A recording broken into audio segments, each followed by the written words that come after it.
So before going into the fun stuff of actually developing the app, we are going to have a look at what is augmented reality and what are the differences between the terms virtual reality and augmented reality. So let's get started. According to the actual definition, augmented reality is a technology that superimposes a computer generated image on a user's view of the real world, thus providing a composite view. This is just a complex definition and we don't really care about it. So, in reality, according to me, augmented reality is nothing but an overlay on a camera. Alright. So, when you look through that camera, it gives you an illusion that an object is present, but actually it's not. For example, look at the samurai.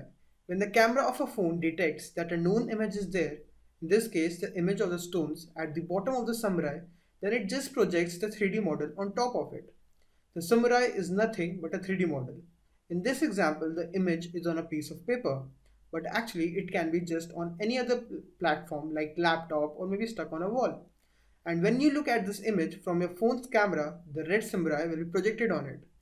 Some of the more famous examples of augmented reality being used in the real world are Google Glass and Microsoft's HoloLens, and obviously Pokemon Go. Now I'll just quickly go over the differences between the terms virtual reality and augmented reality so that you don't really get confused between the two of them. Pokemon Go, virtual reality or augmented reality. I'll explain you through this example of Pokemon Go. In virtual reality, we require headgears like Oculus Rift and Google Cardboard for the full virtual reality experience, while in augmented reality, no such gear is required because it can be just viewed on the smartphone or Google Glass, which is like an extension of the smartphone.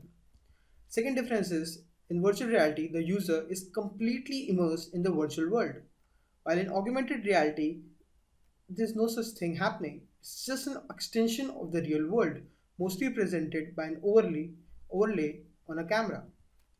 In virtual reality, it's not that popular right now because it's really costly to buy an Oculus Rift and other such instruments. While augmented reality is become mainstream by the coming of the Pokemon Go, and it doesn't require any gadget or anything because you can just use a smartphone for augmented reality. So that's pretty much it for this video. In the next video, we are going to talk about the anatomy of an augmented reality app and I'll tell you things that we'll be using to create our final Android application.